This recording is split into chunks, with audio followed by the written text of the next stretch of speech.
All right, welcome back to another episode of the Word of Mouth podcast presented by Johnny Davis Digital.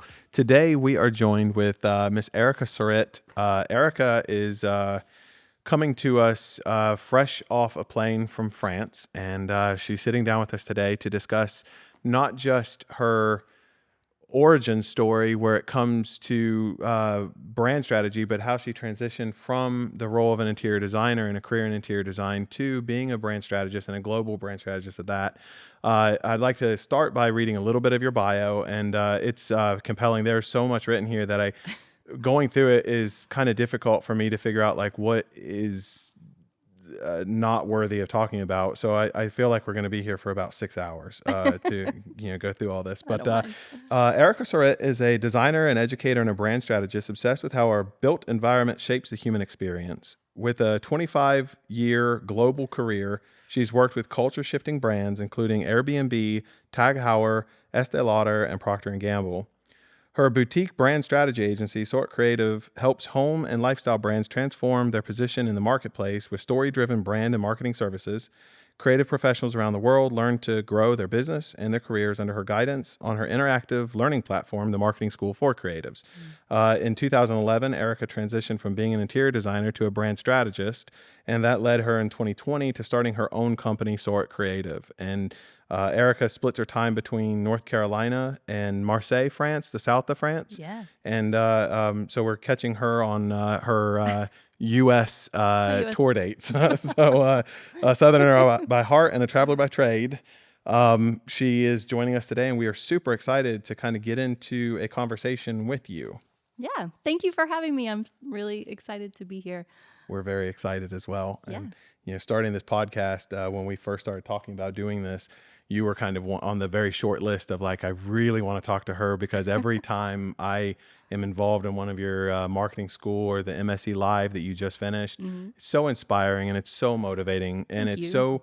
so encouraging, I think, for me. And I think that anybody else who can benefit from what you do and the way you see the world, the way you see the design world, the way you see the home furnishings world, the way you've got expertise in both of those camps, I think allows you to have a very unique perspective on what we are surrounded with on a daily basis in our own industry.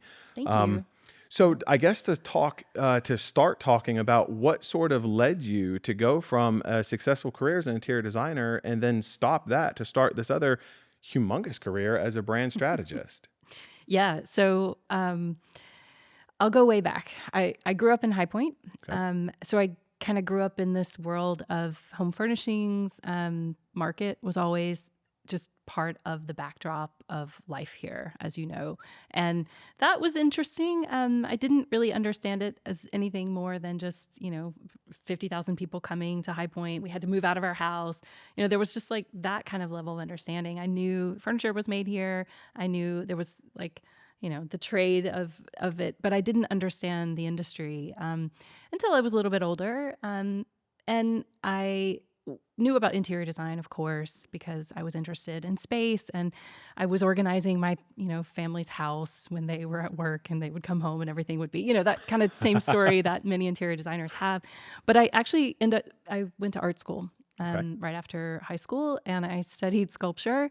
But I also, in going to art school, learned how to, make everything. I studied textiles, I studied metals, I studied, all the things, 3D and 2D. Yeah. And I was always very interested in graphic design and sort of a novice, just a self-taught, like really loving, just, I don't know, drawing letter forms and just sort of having this interest. But for some reason, design didn't occur to me as a career. Okay. It felt like a hobby. Yeah. Yeah, it's more of I was more interested in passion. like the creative kind of like fine art side of it. Right. How do ideas and like, how do I become this like artist, right? So I had this vision. Maybe it was just like I didn't have a good guidance counselor. I don't know. No one really kind of steered me in the right direction because I got out of art school. I graduated and I lived in New Orleans for a while and I worked in a gallery. And I kept meeting, these artists who were, just really doing what they loved, but they had like, for me, it felt like they were not kind of, I don't know, not getting anywhere. Right. So I took a job working in a landscape architecture firm. And just because the gallery was like not enough. And so what I learned there was like, wait a second, these people are also artists. Like this is a really creative side. And, the idea of designing gardens in New Orleans was like Oh, yeah. kind of an ideal environment. But what I learned from it was a small kind of family run business. They had a gardening thing on the side too. So I realized like what they were doing was art and industry at the same time. There was a commerce side to it. There was like a path forward like I Right. couldn't see in the art world. Right. It took many, many years to be able to not kind of struggle. And I didn't feel like you had to struggle to be creative. Like Right. I wanted to be able to like help people. So I ended up going back to school for interior design. Okay. And I have a master's So degree. the starving artist was not for you. Starving artist was not for me. I wish I had known that earlier, but I'm really grateful for the conceptual kind of education that I got in art school, and the tactical kind of ways of understanding how things are made. Right. That really serves me now, even to this day. So I have a master's degree in interior architecture.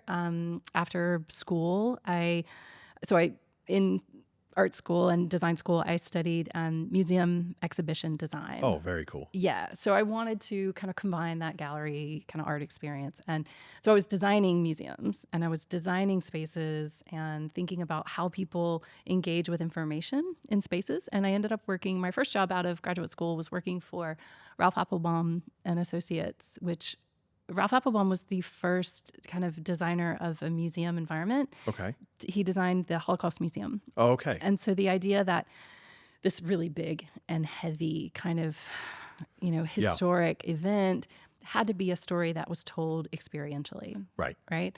So I didn't work on that project. Obviously, that was years before, but I was so inspired by how all of these things came together. The idea of designing like an experience, the idea of, architecting the space, like we were really designing the same as we've got here. There's literally sets. There's, there's an informational side of it, right? Mm-hmm. There's a kind of, historic and, creative design treatment that has to go into a museum like that.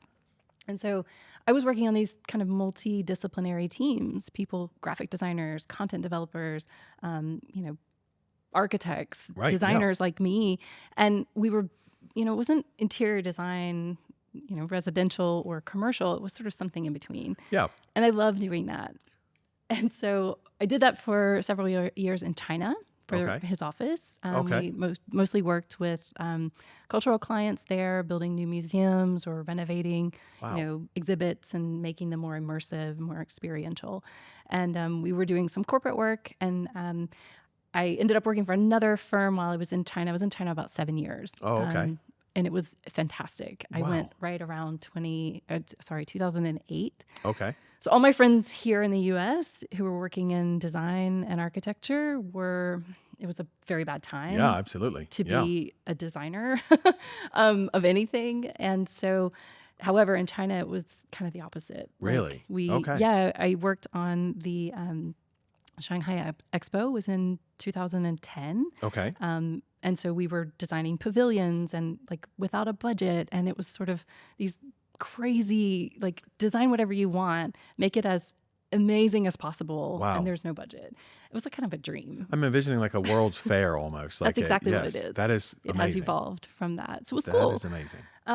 But what started happening around that time, 2009, 2010, 2011, was that I was brought in to the marketing meetings with the client because I was really good at creating presentations. Okay. I was really good at pitching the designer or the design team's ideas, which I was working on, to the client. Okay.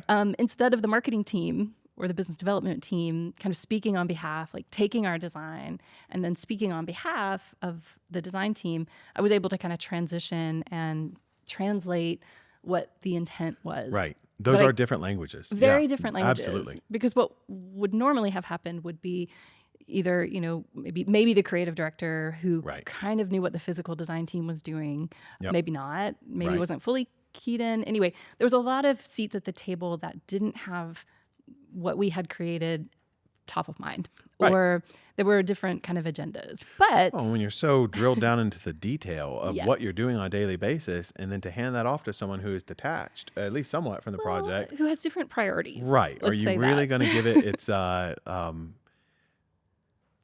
its importance? You know, Right. you would be the perfect person to put in that Yeah. room. Yeah. Well, that then turned into kind of the marketing career that I have now, because what I realized was that I'm happy to not ever have to do a wall section in CAD ever again Right. or to detail something. I mean, I really do love design, but I actually found that maybe my purpose was better served in speaking on behalf of the designer, like Okay. advocating for the design idea and bringing that, making sure that that got built with the, you know, integrity that it Right. was meant to have.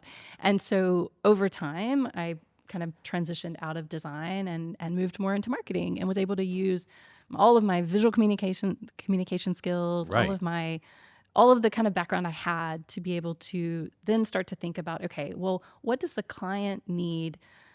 What is the client saying that they need for this project? Right. And how can we interpret that and make the design, you know, better serve the needs of Right. the client? What are they really saying?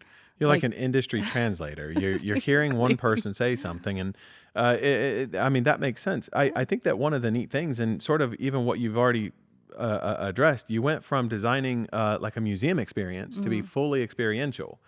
Well, what is more experiential than the home you live in? You Mm-hmm. know, so if a brand or if an interior designer wants to get across that experience that someone is going to be investing in and Yeah. then trusting them to execute, Yeah. learning the vernacular, learning the words, learning the pitch, and Mm-hmm. then having the background of, and I can do this. You Mm-hmm. know, like I can talk about it because I have done it. Yeah. It allows you to really kind of be as detail oriented in your pitch and in Mm-hmm. your delivery of your knowledge. I Yeah. think that's incredible.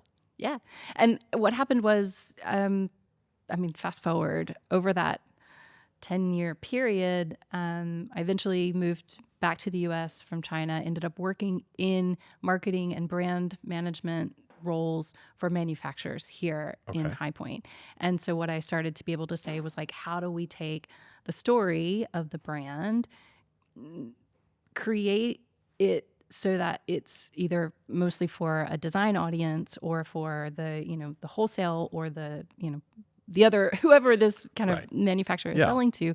How do we create a really emotional, you know, design Right. experience about these products? Because many people are making sofas, many people are making rugs and, you know, art and lighting, but a Right. brand really has to stand out and has to tell a very specific story that's going to resonate with what the designer is looking for. Right. So after that, I did that for several years here, and then I moved to California to work for Airbnb, Okay. and I sat in between the design kind of environments team, which designed all the spaces for Okay. the offices and any events around the world, basically architects and interior designers. And then the marketing team, which was working to create a new kind of tier of homes that were higher level design. Right. So that was an interesting role to Yeah. kind of try to figure out, like, how do we create design guidelines for hosts who Right. want to up-level their space? How do we bring in the right products? How do we connect with manufacturers? It was a really interesting kind of role. Yeah. But 2020 happened, Okay. and I decided I'm going to do my own thing. I Okay. really want to, like, start my own business. Right. I had this is a whole nother podcast, but while I was living in China, I had a business there Okay. on the side. And so it was my first kind of role into entrepreneurship. Right. And I thought, why not? You got the bug, and yeah, I, absolutely. Yeah. I, I, I was thinking, like, you know, what if I could help all of the designers that I knew in 2020, who were having to kind of now deal with manufacturers on a different level. And the manufacturers were not prepared Right. from the most part to be completely digital. A lot of them still had, you know, businesses set up with reps and like Right. in-person sales, and like they had to restructure. And so the first thing I thought I would do would be to sort of call up all the, manufacturers I knew here in High Point or Right. in North Carolina and say, like, how can I help you with this sort of digital transition? Right. Okay. And I know what designers need Yep. because I was a designer and I'm really connected to my design friends. And I, still understand from my roles previously what a designer really is looking for and how can I help you? Right. But eventually that evolved to, well, the designers needed help too, because now they have to reach clients completely digitally. Yep.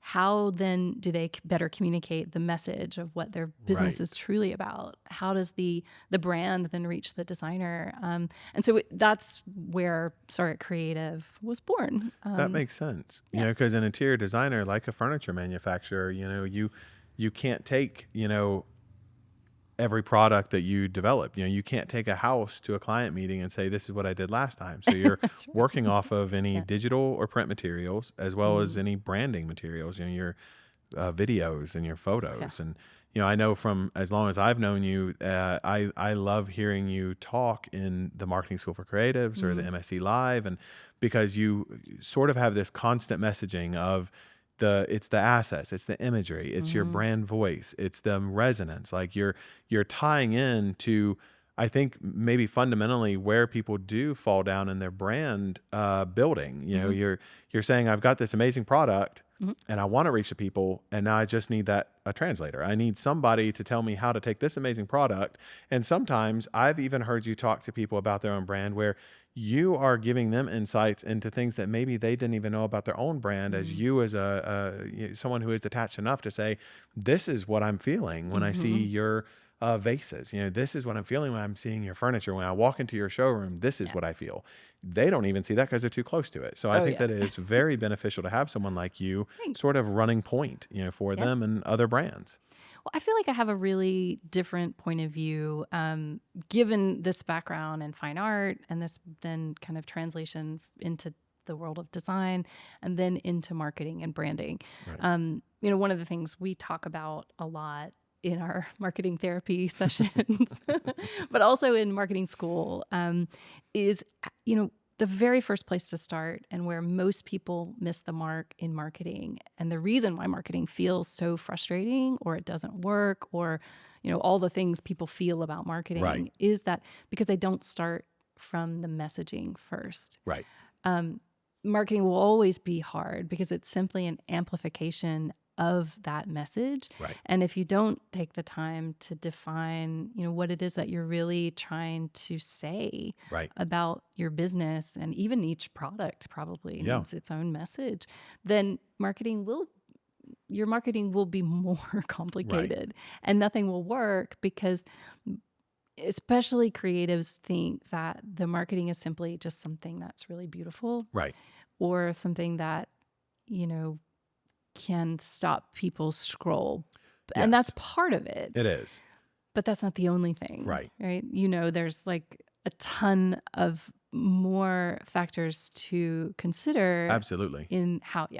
And I think the marketing application for a creative, especially for a creative, it's a daunting process because what you are doing, what we do as creatives is we take somebody else's idea, whether it's graphic design, photography, videography, whatever that is, we're taking someone else's idea and then we are putting it through our lens and through our ability, and we're giving them sort of this beautiful brand image of themselves. To turn that lens onto your own company is very difficult. And I think that most companies, if you have a marketing team, it helps. But if you are the person that owns this company, you're so focused on doing that you're never focused on reflecting on what you have to offer to do. And so you just sort of say, well, if I did that, I would have time to do my website and I would have to have 50 more hours in the week. And I'm already working, so much. It's impossible. Yeah. So to have someone step in and say, I can do that for you, I can tear apart your brand from the top down and drill down on every detail that makes you unique, that makes you exclusive, that makes you an expert in your own industry. And then I can refine that down and I can give you this kind of like, it's not just an actionable list that people can go with, but it's because you do have experience in the field. You're not coming into it from like, I'm a brand strategist and I work with,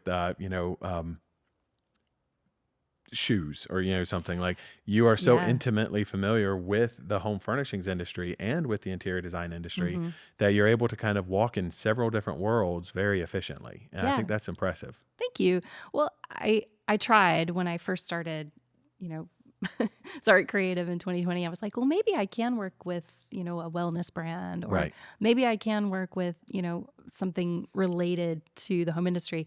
And there was such a learning curve on Right. how much I had to catch up in how that industry worked to get the strategy. Right. Because again, marketing isn't just pretty things, and there's a strategy behind it, and you Right. have to understand how the how the system works Yeah. to be able to plant yourself inside Yes. of it. Yep.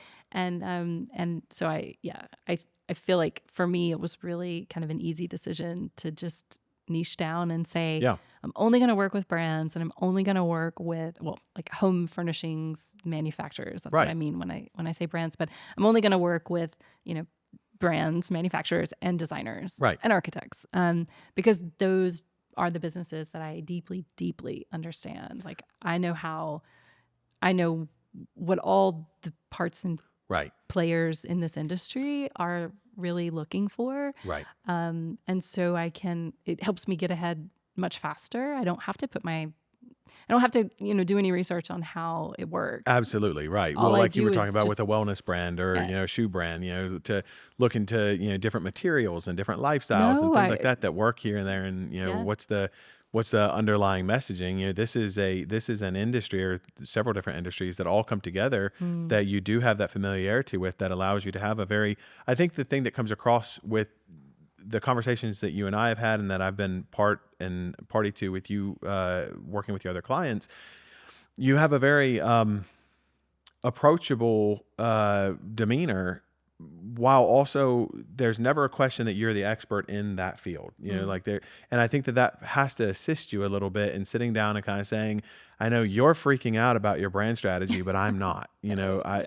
no. By the time you sit down with that client and they're thinking this is going to be a mess, and Mm, we get, as we're doing videos for people, we'll get the comment quite often. They'll say, no one wants to read about me. No one wants to see me on camera. I'm uh, not that brand. And I think that when people come to you and they say, I think my marketing is fine the way it is, and I don't see how it could get any better. I don't see what you could do with it. That's when it's easy for you to step in and say, yeah. I do. Hmm. I've already seen this. I've already researched it. And this is how we, Yeah. will proceed.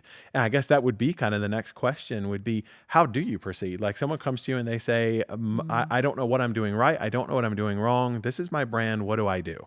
What is yeah. what does that look like for you from that first conversation of, Yeah. okay, let me help them.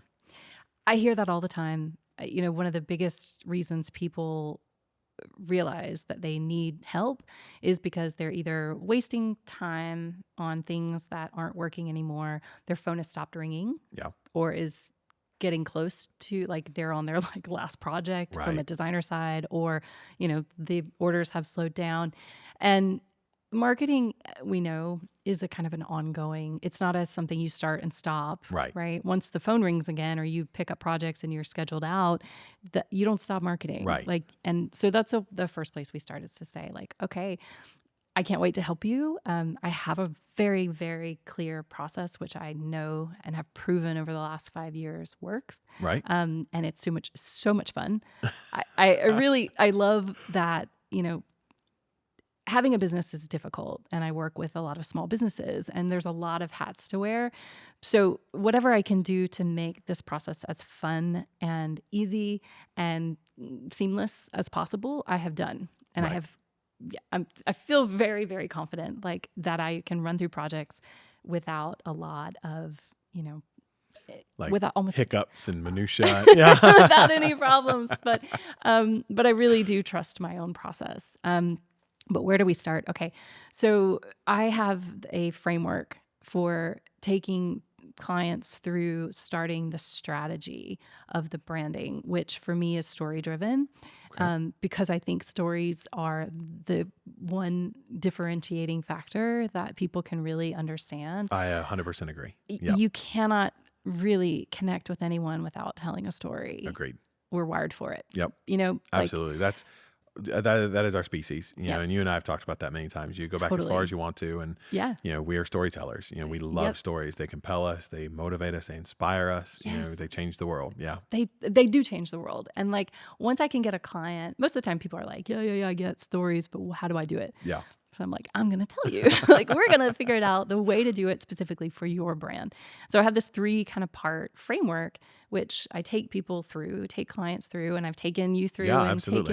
taken many people through. And it, for me, it's really important that the brand can own that story, Right. that they can believe it first. Because if they don't feel it and believe it and deeply internalize Right. it, the marketing, again, is going to be Yeah. very complicated and Yep. hard to do. And they're not going to be able to train people that work for them, Right. that onboard and whatever.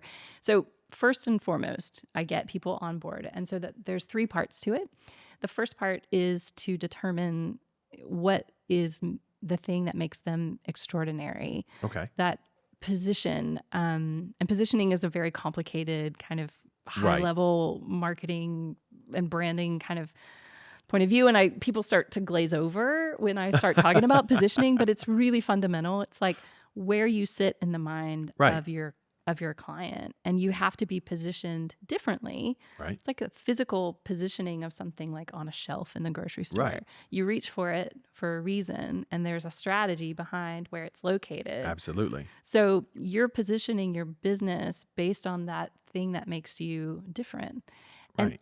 everybody has something that makes them different. How often do you have that conversation, just that by itself, and have them say, I can't think of anything. And then you have to start at that level and say, this is your position. Oh, I mean, I go through a whole kind of interview. One of the first parts of my process is we always start with this brand roadmap process where Okay. it's like an hour and a half, 2-hour workshop. I ask a ton of questions. Right. Everything I need to know, and I ask it multiple ways just so I can gather what I know Yeah. makes people, because none of us are the same. We're Right. all different, and every business has some differentiating factor, Absolutely. if not one, 5. Multiple. Yeah, absolutely. Yes. So I can pull those out. Right. When it's a designer or a kind of a solopreneur or a small business run by, maybe 2 or 3 principals, Right. we're looking at things like their experience, right? Their work and their education, maybe their accreditation, certifications, what activities do they do in the professional community? Those are all differentiators. Yeah. What their team is like, that's Right. a differentiator. What they do in their personal life, like, are they, into sports or music, or do Right. they have a faith component of their life? Absolutely. All of these things. Maybe they speak multiple languages, or they travel a lot, or whatever. Yeah. Well, I'll find it. Right. Don't Yeah. worry. Yeah. There's a lot I of will research into find their it. brand. And when it's a product manufacturer, we look at other factors too, but I always find it. Okay. Everybody's got something. Right. And it's the magic of what I get to do, is really kind of bring that out in Yeah. people. I love it. Okay, so the extraordinary positioning, So the that's first one. First E. First Okay. E, got to Okay. get that down. And the second E is my favorite. And this is the one where people start to get the magic of This what. is my favorite too, honestly. This- When I took your I'm so class, excited to I talk took your about course, it. and this was where I realized that I was filling pages. Like I was Yeah. like, this is amazing. Yeah. This is the thing. This is the aha moment for everybody. Mhm. For, brands that have been in business for 20, 30 years, people who are just getting started. So just a little backup story. So this is called emotional resonance, right? And this is the heart of storytelling, right? Yep. How do you get people to lean in? Yeah. First, that maybe that differentiator, they see something in themselves that's the same, Right. or they recognize, a similar kind of or, point of view. Right. Okay. But the emotional side of that is super important to understand. So we spend a lot of time trying to figure out, like, your buyers, your clients, your customers, what's the real reason they want what you've got? Right. Like, Right. what's the real reason they're coming to you for that service or that Yeah. product? Okay, yes, we need a place to sit. I need to find a chair or a sofa. Right. I need, to renovate my kitchen because it's been, 70 Years. years Yeah, and whatever, yeah. it like, Yeah. it's like, doesn't work for me anymore. The counters are too low or whatever. There's Yeah. some probably functional change, Right. right?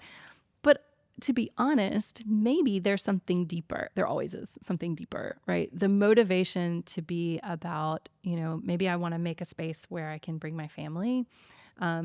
Maybe I want to create a place where they want to come more often. That's like maybe a sense of belonging. Yeah.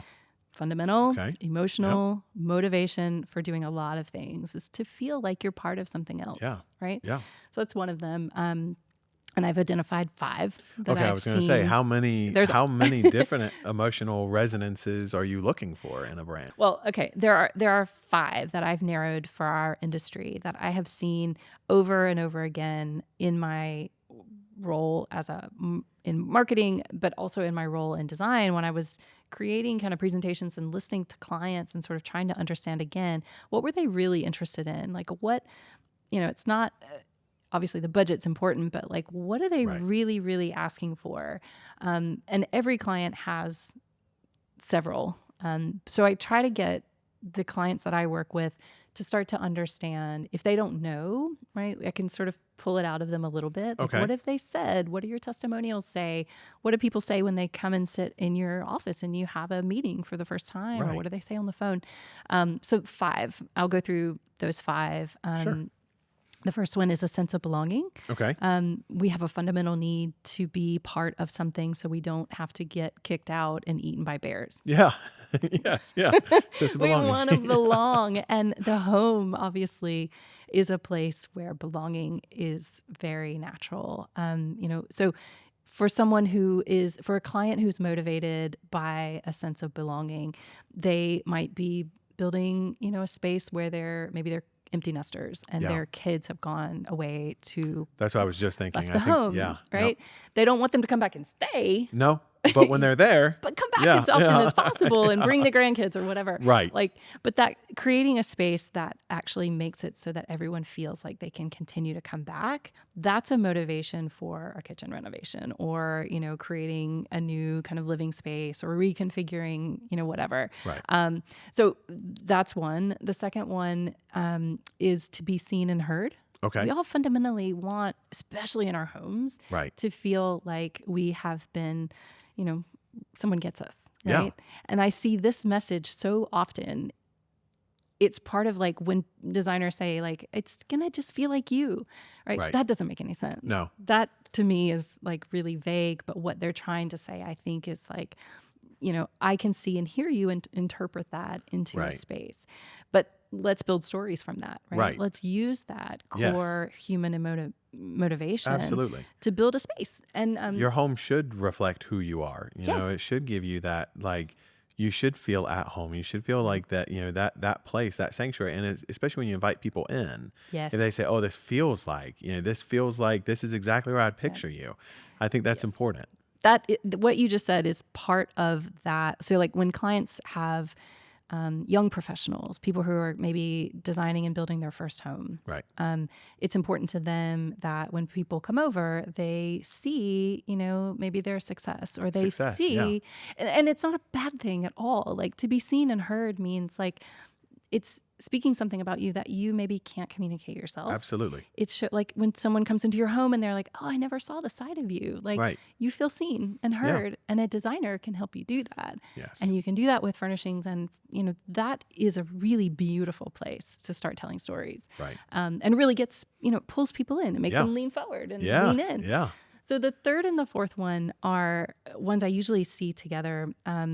Hope for the future. Okay. Right. To be able to give something to the next generation. Right. So that's legacy building. Basically. Yes, yeah. I see this a lot in people who are building like second home, third homes, a home that's going to be part of the family. Right. Right. Yep. Maybe it's a vacation home or a retreat home. Yep. And this hope for the future is really about, being able to do something just because you can. Right. And a lot of clients, especially architecture and interior design clients who are building, their legacy, they really want to be able to do that. They've worked their whole life for it. So that's a beautiful place to Right. start telling stories, Yeah. because clients will hear that and Right. they say, oh yeah, I'm absolutely have hope for the future. And I really Absolutely. do want to kind of leave a legacy. And the last one is wonder and wonder. The Wonder and idea, wonder. wonder with an A, wonder with an O. Okay. And this is more like we're wandering through the world, Right. right? But we're wondering about our place in the world. Right. So this is like a macro and a micro. Yep. Like, how do we sit within this magnificent, awe-inspiring life? Right. It is truly like the idea of studying awe to me is just fascinating. Yeah. Like, talk about like a whole nother podcast, which it is. No, And I love that. That's the one I always tied in the most to, when you yeah. presented that to me as in the class. It's the wonder and wander. It's the Mm-hmm. curated tchotchkes from around the world. It's the little things that, bring a memory or an emotion. I think that means everything. It is the idea of, searching, and still having a place to call home and having that base camp, so to speak. But you're constantly wondering about the next adventure, and you're constantly wandering, and the wandering doesn't have to take place internationally. It can take place from here to the grocery store and back, but it's that sense of wander that you're bringing into your home, that you're bringing into your life, and you're embracing in your life. I love that. I think that is when you talk about a catalyst for a story, to me, every great story starts with a wander statement or a wonder statement. And truly, like I see this a lot in product brands, because the message that gets created around that core emotion is like, imagine a world where, right? Yeah. And you're immediately like, I'm Absolutely. in that story, Yep. like straight away. And obviously there's like many other less, Sure. tropey ways to do it. But as a hook, it's beautiful. We're in it. Yeah, Right. we are always wondering, Yep. like, how did we get here? Like, what is our Absolutely. purpose? What are we doing here? Absolutely. And the home is a great place for you to feel safe. I and agree. Wonder 100%. on your own. It's an existential question. It's one that we never stop asking ourselves. That's right. Like when you talk about, I want to build a place that reminds me of me, and sort of it ties back also into what you're talking about. Your brand marketing and your brand strategy doesn't stop because now you are successful. There is no point where you're like, well, now that's done. Thank goodness. Let's proceed to this next thing. You're constantly going to be reevaluating that. And I think that the series of questions we constantly ask ourselves with the wonder and the wander, as we get older, as we go, you look back into different chapters of your life and you say, I can't believe I was into that. I can't believe I had white bookcases on every wall of a house for years, and I didn't see anything wrong with that. Yeah. And the more you experience life and the more you experience good events and bad, trying experiences and things that you thought you couldn't withstand, and then you stand up and you look at it and you say, this made me a little bit better than I was yesterday. Yeah. It all leads to those wonder and finding the wonder and the wander. And I would encourage people to do that too. When they sit back and they look at their life, look at all the amazing things that you're able to do that you saw as a Tuesday or a Wednesday, tap into that, and then allow a designer to come in and tap into that also. Your home will give you that space that this is me, this is who I am today, and this is who I was yesterday. So this work it fills me with so much purpose, because what you just said was what I hear from so many clients. Once we create a narrative and a story that's based on one of these or several, or an amalgam of these emotions, they see their business and their life and their work and what they make in a whole different way. Absolutely. And for me, that is part of the bigger mission of why I do what I do, which is, I believe interior design right now has a brand problem. It has it's really unclear. Like, we know what architecture is. Architecture is building things done. People get it. It's positioned. People understand it. But interior design is like this crazy world of like, is it trends? Is it decoration? Right. Is it frivolous? Is it for only rich people? Is it for only buildings? Is it only for, is it, why isn't it for me? Right. That's the question. And so that it has a massive positioning problem. Right. I believe it's for everyone. 2, it has this misconception about like really what it's for. It doesn't have to be expensive. It can be. Yep. It doesn't have to be out of reach. It shouldn't be. Like, the way we think about the home should be this way. Right. It feels safe. I belong there. You know, Yep. it should be like a right for everyone to live in a beautiful space, because imagine, again, having that sort of moment of wonder where you're like, okay, I feel good in my home. I feel safe. Maybe I'm not as anxious. Maybe Yeah. I think about, maybe I've been thoughtful about how I put my space together for Yep. myself and maybe my kids and my family. So maybe I'll have the same thoughtful choices about what I eat. Yeah. Maybe I'll have the same thoughtful choices about how I, drive in traffic. Maybe I'll Yeah. have the same thoughtful choices about how I contribute to my community. Maybe I'll have the same thoughtful choices about how I Well, show up as a citizen in this world. absolutely. There's How often does one decision affect so many other decisions? all of them. I'm guilty. I was just thinking about this when you were talking. I'll take my car in for an oil change, and I think I am going to take such good care of this oil. I'm not going to speed. I'm not going Right. to. And for about a week, you feel like you're this model. If they put Mhm. one of those little progressive beepers on those traffic trackers or whatever, I would have an insurance reduction.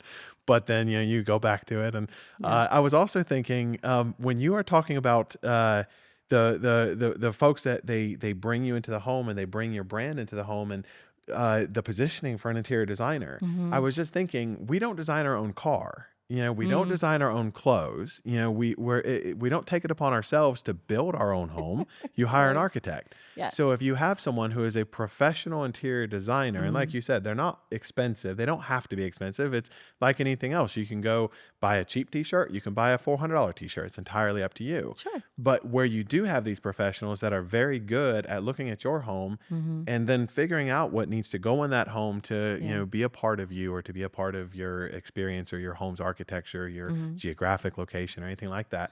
Why wouldn't you want to go to a professional that does this for a living? You didn't go to Ford and say, let me tell you what I want in my car. Basically. Like, It's true.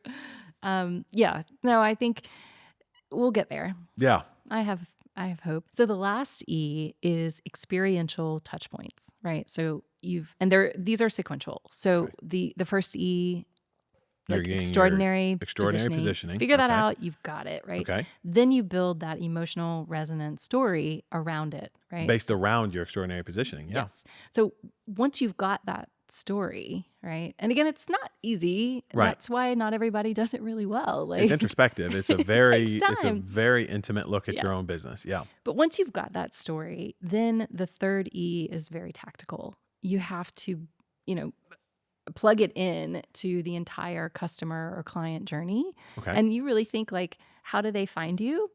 Is that story showing up when they find you? And how in different ways it can, social media, your website, all of that. Your story has a chance to shine, Yeah. right? But then once they get into your, process, or they come into your world and they potentially become clients or customers, how do you delight them with, that story again? And you remind them, right, of Right. that emotional kind of tie to why they should purchase from Yeah. you. Because honestly, we're all, the point is we're all businesses. We have to make Absolutely. money, but Yeah. we're going to do it in a way that we feel good about. Right. We have something that people really need and will make their lives better. Right. So that third E is really the kind of more tactical, practical marketing strategy for how you then map that story to a, deployable marketing strategy. And Okay. then marketing is fun. Right. And then marketing is easy, Right. actually, because you really are just following a set of steps to. And once you Yeah. establish like that framework, where you were talking about how marketing is not a one-time thing, it's continuous. Unless the company shifts directions pretty vastly, Yeah. it's just sort of reiterating and finding new creative ways to tell the Yeah. story, and to keep working on those touch points, and to keep working on the experiential parts of what Yeah. someone is expecting with your company, because now you've built a brand loyalty, hopefully. That's right. Oh, Yeah. yeah. You'll That's see it's easier to build fans quicker when people have a reason and when they to have a reason. Yes, believe, right? absolutely. When they Yep. believe your ideology. So Right. that's a whole nother Well, episode. I never thought that 45 or 50 minutes would go by so quickly. Yeah. I was every time you speak, it's very engaging, it's very informative, but it's also entertaining. It's a very relatable conversation, Yeah. and I think it does take a lot of the daunting side of, oh my gosh, brand strategy. That sounds like something they do in the Pentagon, like that sounds like something that you're doing in concrete bunkers and stuff, Right. when you're, so, Yeah. I would love to continue this conversation at Yeah, different times, because as we're let's do it. talking, I'm thinking about 15 different, angles of these conversations as they go, as recently as last week, I was in your Marketing School for Creatives Live, and you were talking about photography, and you had, what is the photographer's name? Justin March. March. It was informative. Like it was neat to listen to other people in our industry talk about their brand and how he sees his brand and what he brings to a client. It's informative, but it's inspiring. And so more and more, I would like to kind of revisit this conversation from time to time, have you back on again and talk about, the visuals, talk about the touch points, talk about how the 3 E3 framework points can affect a logo design. They can affect everything. If your extraordinary positioning is here and your emotional resonance is here and your touch points are here, the logo may be leading people away from your brand, just because that logo does not look like what you just described to me in your brand. And it can really reshape an entire brand's approach to their public face, That's which exactly I think is what exciting. strategy is. It's really like making a plan, It is, yeah. And once you have that foundation really figured out, Right. then you're excited about it. You're like, yeah, maybe we need to relook at our logo. Maybe we need to look at our website. Maybe we need to look at our collateral, and not to do those things because I know they cost money and marketing is an expense, but truly marketing is like one of the most important functions of your business. I hate it when marketing gets cut because people don't feel like it's essential, but it too many times people will take a shortcut on marketing, but then expect to spend a lot on their catering for an event and expect everyone to show up in droves. Well, they don't know you exist, or they don't have enough of a reason to get there to experience your amazing hospitality, because you lost them. So as we're talking about the Marketing School for Creatives and the framework that you're, kind of teaching, and that I know that was like very top level. And because I have taken that class, each one of those topics can be just like drilled down and expanded upon. But if someone wants to learn more about not just Sort Creative, but the Marketing School for Creatives and the E3 framework, where are they going to find that? So my website is sauritcreative.com. Okay. SAURIT. I was going to say, you may need to spell it. Creative. But you can also Google Ericka Saurit, and both of those words are spelled very weird. So ERICKA and SAURIT. Yep. I'm on Instagram at Saurit Creative. Okay. That's really the best way. And Marketing School for Creatives is this ongoing kind of on-demand curriculum of marketing education that I created specifically for creatives, like interior designers, graphic designers, event planners, photographers, but anybody who's working in either their own business or in a marketing function in another business. So we have people working inside brands like social media managers and creative directors and people who want to understand a more structured marketing approach. I've learned it. I have gone through all these roles, and I've sort of been able to say, like, even when I went to business school to learn marketing, I didn't learn it this way. I had to figure all this out. And it's intimidating the way it's presented. You Google search marketing. Well, marketing is its own thing, It's like there's performance marketing, there's creative marketing, there's like, many, many factors, and you can get led down the wrong path very quickly. Absolutely. I know how creatives think because I'm a creative too. Like the shiny carrot thing is real. Absolutely it is. But I tried very hard to make this very structured so that it's like we start with story. Right. How do you tell a narrative story? Because there's not images flying out of our mouths. Like I wish there were, because it'd make it easier to describe what we do. Yeah. But we start with the story, we visualize a story, and we build a strategy, and then figure out like how exactly to map it to a marketing plan. Right. So it works. It does. There's many students who've who gone through who have, found success, and I feel really good about that. And I was fortunate enough to attend that course, and I think that is, I am a huge advocate for it, because I saw it and I came to you with the idea of, I don't really know what I'm doing. That's a whole nother podcast too. Marketing. That is a whole nother podcast. Where did marketing school come from? Yep. Thank you, Ken. Well, thank Yeah. you, Ericka. Thank you You're very so much welcome. for joining us today. I am so Yeah. excited. I was excited to have this conversation. I'm so excited for other people to hear this conversation because we are trying to reach the people that either are looking for a career change or they're looking to be inspired or they're Mhm. students and they're looking to, do I have a place in this world? Do I have a place in Yes, interior you design? Do I have do. a place in Yeah. marketing and creative and strategy? Yeah. This was everything I wanted to be. I Good. think it was a perfect origin to sort of where we are right now. And Yeah. then I look forward to getting you on again. Sounds great. All right. I'll Thank you be so there. much, Ericka. Thanks. Bye.